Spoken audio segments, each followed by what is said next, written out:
ladies and gentlemen, please stand for the Right Hon. The Lord Mayor, the Prime Minister and the Prime Minister of India.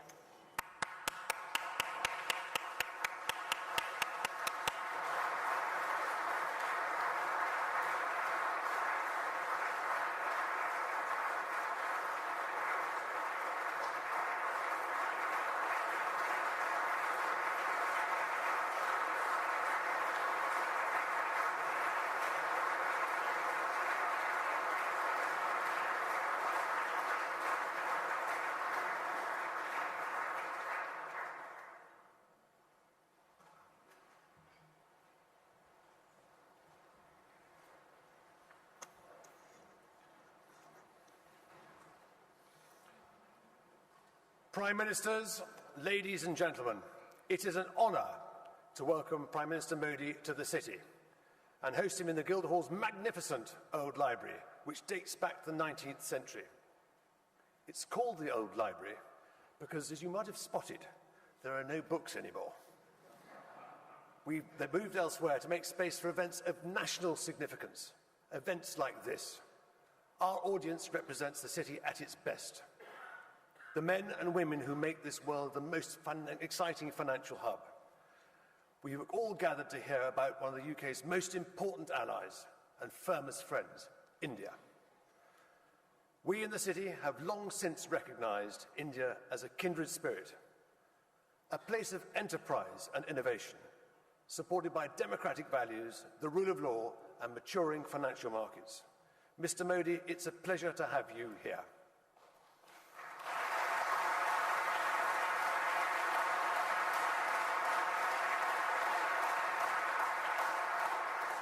Now I have great pleasure in handing over to the UK Prime Minister, David Cameron, who will now get the events underway. Thank you very much.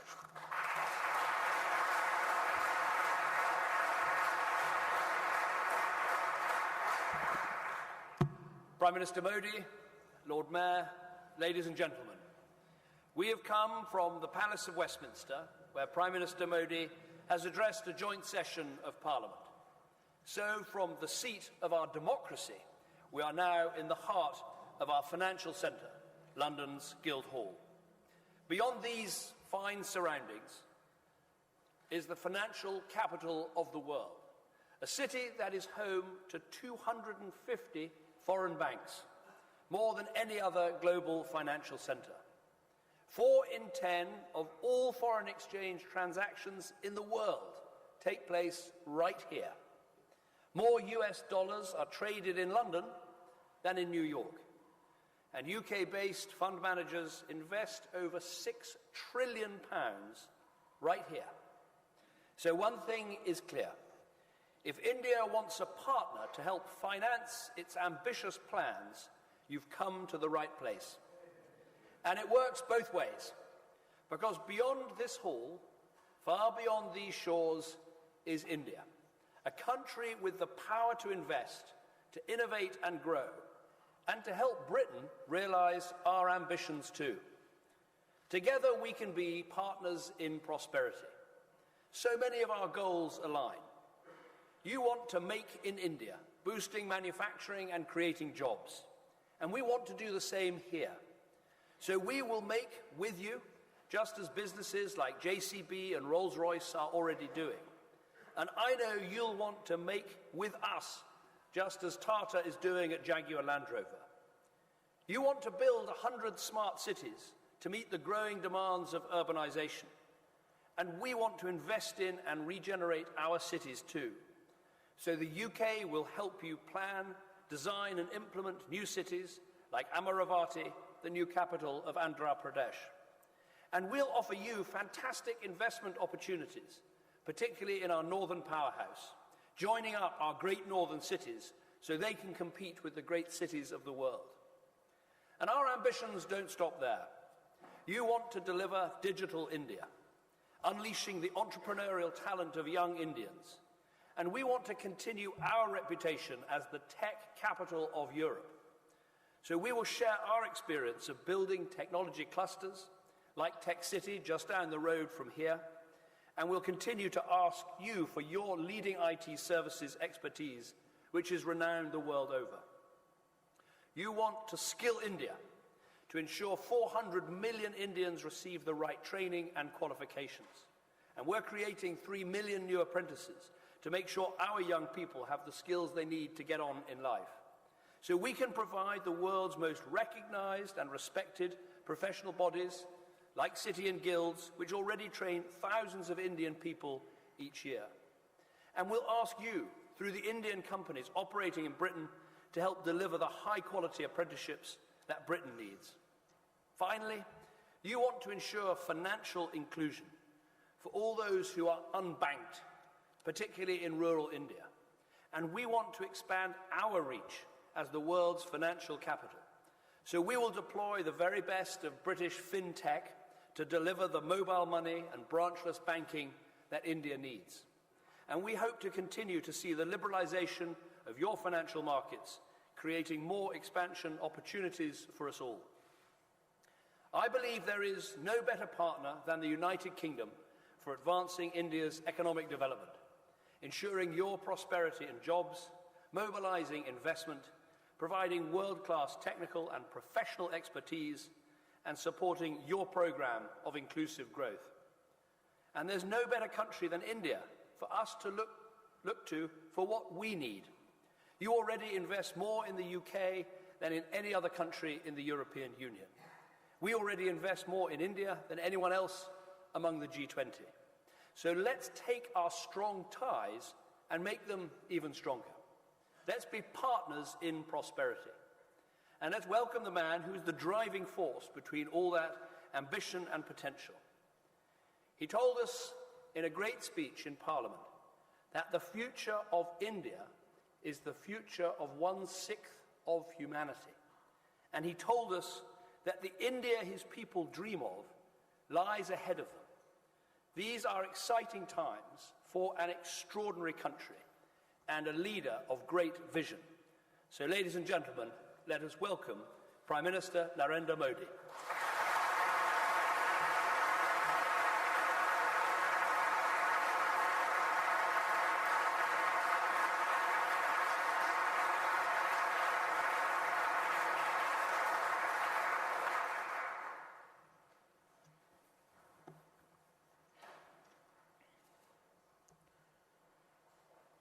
Your Excellency, Mr. David Cameron, Honorable Mr. Alan Yarrow, the Lord Mayor of London, ladies and gentlemen, it is a great pleasure for me to be with you this evening. I must confess that there has been a delay in my coming to this great country. But the good news is that I and His Excellency Prime Minister Cameron have been in constant touch, have been meeting frequently at various places and exchanging views. I remember our last meeting in New York, where he rightly said that India and UK should work closely on the economic front. Friends, UK and India have known each other very well since a long time. Our systems of governance is also based largely on the Westminster model. Our institutions know how to interact with each other. Our people know how to work with each other. Our businesses know how to grow with each other. That is the reason that UK is among India's major trading partners. UK is also the third largest foreign investor in India. And I must add, this is not one-sided. India has emerged as the third largest force of FDI for UK. However, there is significant potential for India and UK to further strengthen their economic ties. We have to effectively leverage the mutual understanding which is there for each other. We are particularly keen to develop the sectors where UK is strong. We are working hard to create conducive conditions for this engagement. A strong Indian community here keep pushing us for better and better integration with UK. Friends, since my government took over, we have been working relentlessly to put the economy on track. Particularly, we have worked very aggressively to make India an easy and simple place to do business. We believe that this is necessary for improving the lives of ordinary citizens in India. The results of our hard work are now visible.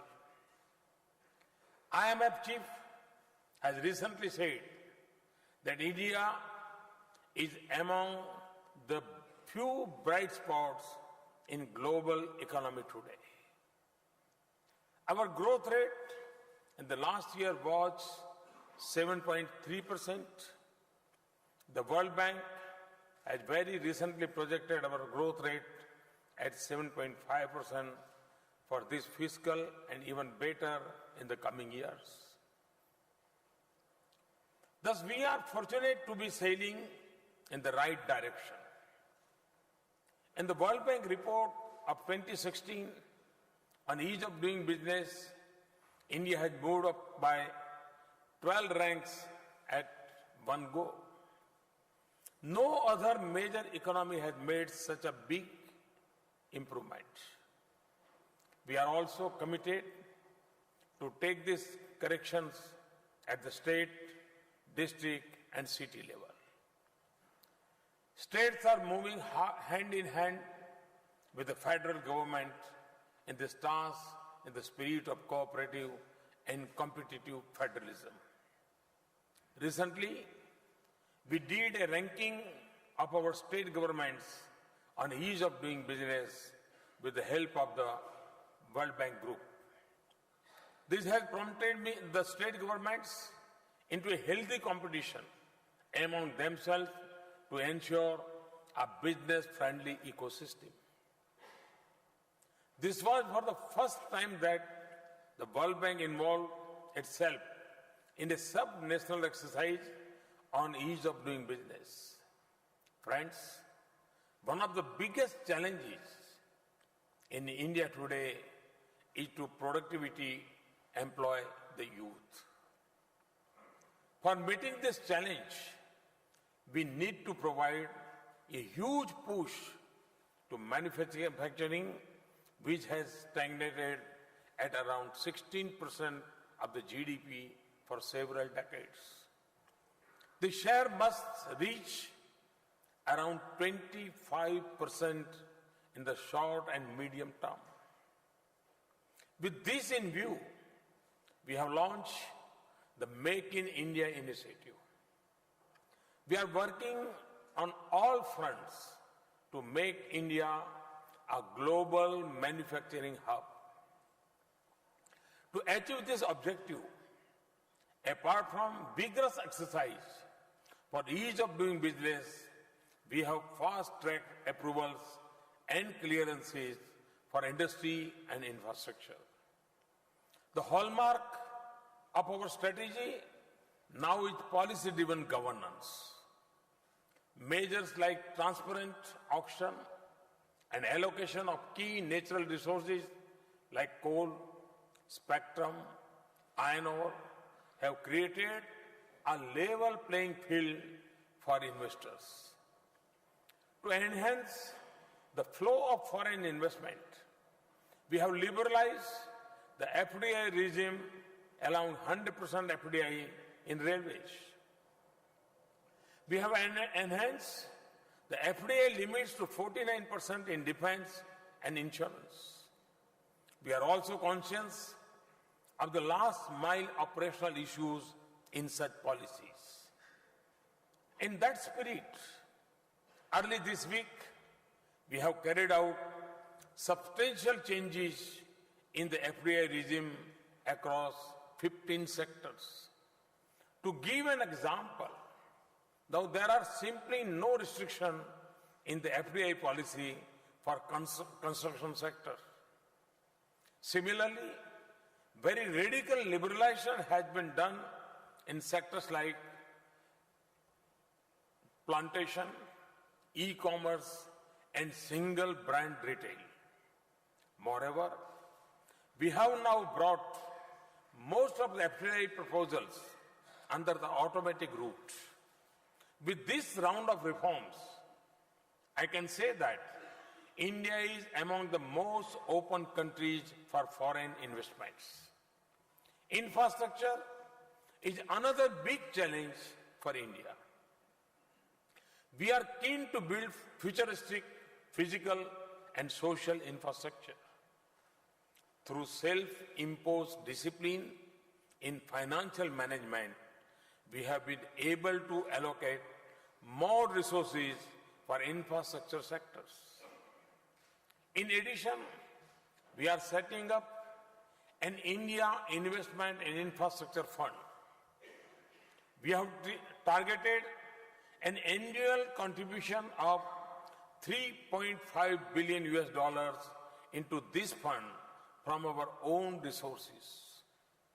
We are putting in place a professional team for asset management.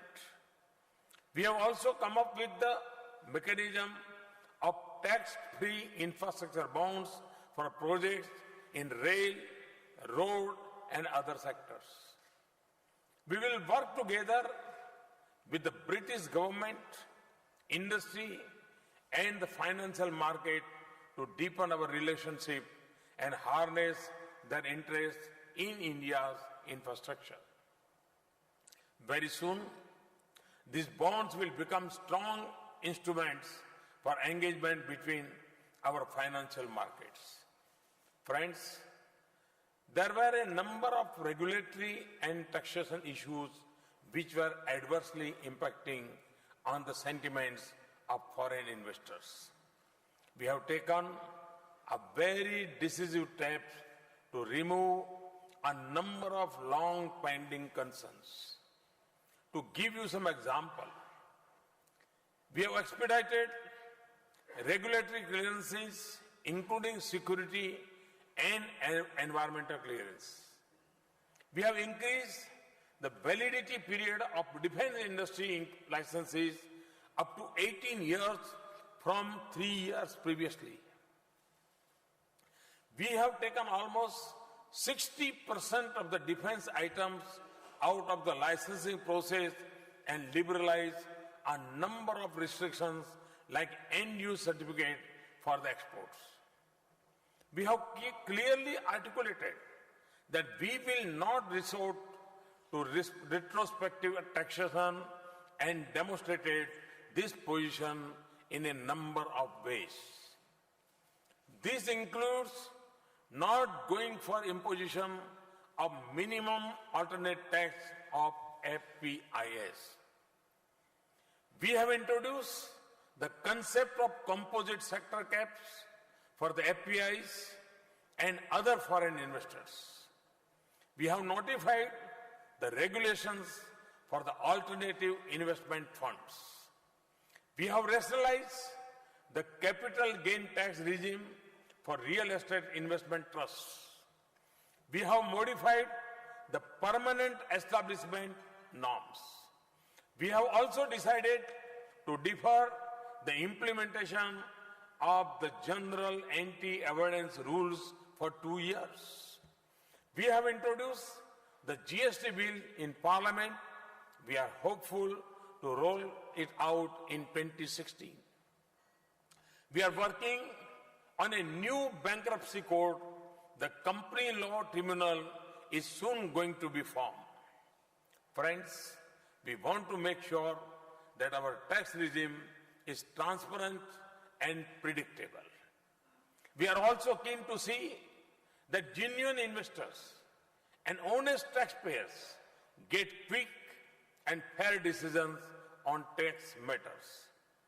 As a result of our initiatives, the sentiments for private investment and inflow of foreign investment have turned positive. FDI inflows have gone up by 40% compared with previous year's corresponding period. India has been recently ranked as the most attractive investment destination by Ernst & Young. In a ranking of the top greenfield investment destinations, in the first half of 2015, India is at number 1. Foreign Policy magazine of USA has ranked India as number 1 FDI destination. In a study of 100 countries on growth, innovation, and leadership, India has been ranked number 1 by Frost and Sullivan. India has improved its UNCTAD ranking of investment activities from 15th to 9th. India has also jumped 16 places on the World Economic Forum's Global Competitive Index. Moody's have upgraded the rating of India as positive. Thus, just 18 months, we have successfully restored the credibility of India in the eyes of global players. Through PPP, we are encouraging private investments in areas where earlier only government used to invest. We are also divesting our stake in the public sector enterprises to instill market discipline. We are keen to learn from your experience in structuring and implementing PPP projects. I am personally convinced and want to assure you that India is committed to protect intellectual property rights of all innovators and entrepreneurs. We have taken several initiatives for transparency and online processing in IP administration. A comprehensive national IPR policy is being finalized. Friends, we want your active involvement in translating our dreams into reality. Our commitment and aggressiveness to achieve the goal in a faster and effective manner offers immense opportunities to British companies. These opportunities range from building 50 million houses to setting up 100 smart cities, modernization of railway network, and redevelopment of stations to new railway corridors. Generation of 175 gigawatt of renewable energy to transmission and distribution networks. From national highways and bridges to metro rail networks. Such a huge potential for creation of infrastructure and production of goods will not be available in any other country. More importantly, no one place on the earth can offer the potential for usage and consumption on such a massive scale. We are trying to harness this potential through our policies and people. The campaigns like Digital India and Skill India are designed to prepare the people to take part in this process. To tap their energy fully, we have also launched the Startup India campaign. We have witnessed massive growth in the number of startups in the recent past. Some of these have already begun to challenge established global players. Friends, India is on the threshold of a big IT revolution. We are encouraging it to fast-track the services to our 1.25 billion people. New technology and renewable energy is our new mantra. Whatever we do, we'll do in a cleaner and greener way. Energy efficiency, water recycling, waste to energy, clean India, and river cleaning are among those initiatives. These initiatives provide additional avenues for investment in modern technology and human resources. Ours is a country of the vibrant youth and a rising middle class. There is a huge domestic market in India. I have been saying that 3 Ds of democracy, demography, and demand is our basic strength. Moreover, talented young minds in India have now begun taking risks. They are preferring to become entrepreneurs. Thus, we have moved forward from D to E, which is entrepreneurship. Friends, necessary condition for take-off the Indian economy we have been created. Never before was India so well prepared to absorb talent, technology, and investment from outside. I can assure you that it will get better and better in the coming days. We will be open to welcome you, your ideas, innovations, and enterprises. We are open to carry out necessary corrections in our policies and procedures. Given the visionary and dynamic leadership of Prime Minister Cameron and his interest in India, I'm personally eager to work with the British government and companies. With these words, I welcome you to India. I assure you of my personal care in making your dreams a reality. Many of you belong to India. Many of you are in India already. But for those who are not there, I must say that at this point of time, it is wiser to be in India.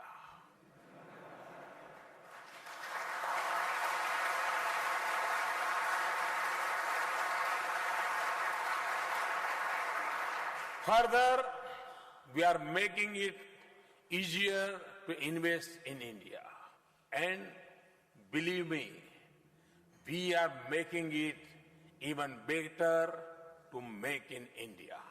Thank you. Thank you very much.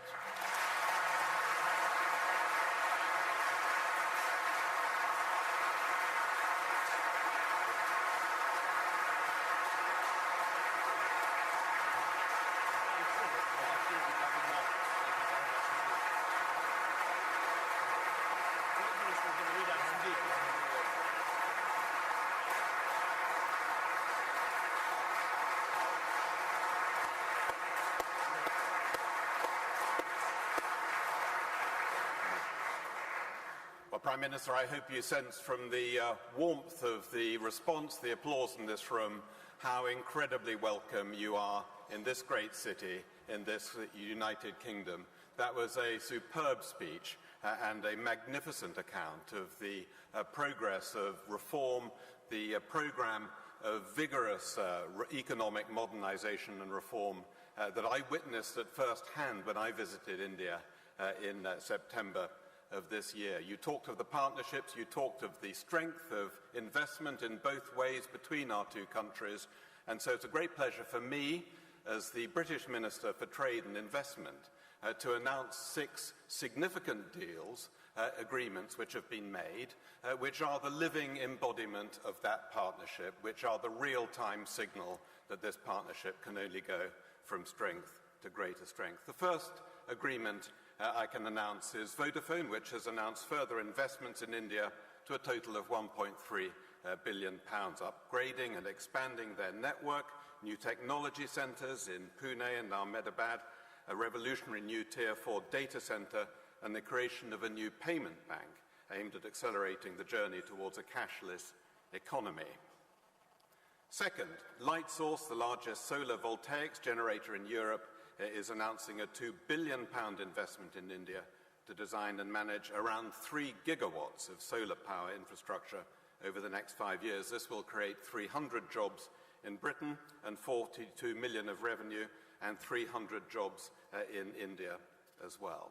The third is Intelligent Energy, which has signed a £1.2 billion contract to provide clean energy to 27,000 telecoms towers in India over a period of 10 years, which has enabled an initial order of 10,000 hydrogen fuel cells worth in the region of £130 million. And the fourth is an agreement signed between King's College Hospital Foundation Trust and Indo-UK Healthcare to open King's College Hospital in Chandigarh.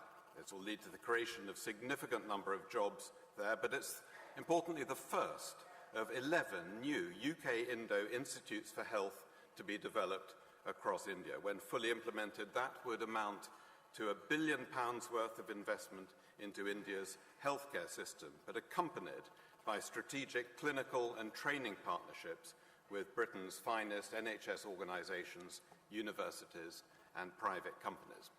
And the fifth agreement is Indiabulls, who've announced an investment of £66 million in the British startup bank Oak North. It's a recently authorised bank providing lending to British entrepreneurs and small businesses. This equity investment will allow Oak North to increase its lending to British growth SMEs to over £500 million, supporting entrepreneurs and driving further job creation and growth in the British economy. And finally, the London Stock Exchange Group and Yes Bank have signed an MOU to foster the development of joint collaborations around bond and equity issuance, with a strong focus on green infrastructure finance. Both of these institutions will use their complementary strengths to facilitate access to capital raising both in London and in India for Indian entities, and will work jointly on the development of a wide range of new products. Through this collaboration, both parties also show their commitment to the promotion of products and platforms supporting green finance, and with market conditions permitting, Yes Bank plans to list a green bond of up to 330 million through medium-term notes in the course of next year. So please give a round of applause to these agreements, which mark a significant step forward.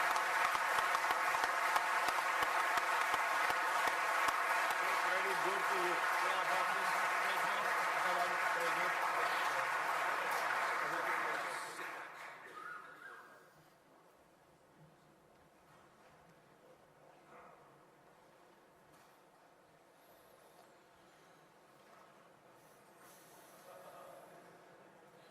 Prime Ministers, ladies and gentlemen, thank you for those fascinating and exciting speeches. Jobs and growth.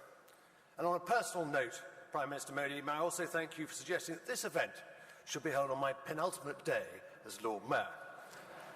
I think no better way to end the year, not only because my very first visit overseas 11 and a half months ago was itself to your country, India, but because throughout the year, Gillian and I, my wife, Lady Mayoress, have had such close contact with your excellent High Commissioner, His Excellency Rajan Matai, and his wife Geeta, who have been great friends and sterling support. We wish them well on their return to India. Mr. Modi, it is immensely reassuring to hear you give such an optimistic take on the UK-India partnership, which is of crucial importance to both our countries. If you want proof of that partnership, if you go down to Kensington and visit the V&A Museum, which is in the middle of its finest exhibition this year, and in many years. Its Fabric of India is the title. It shows the development of India's exquisite textiles and how they're traded across the world, becoming the highlight and height of fashion here in London. From remnants of 2,000-year-old blanket to avant-garde fashion, the exhibits are coveted all over the world.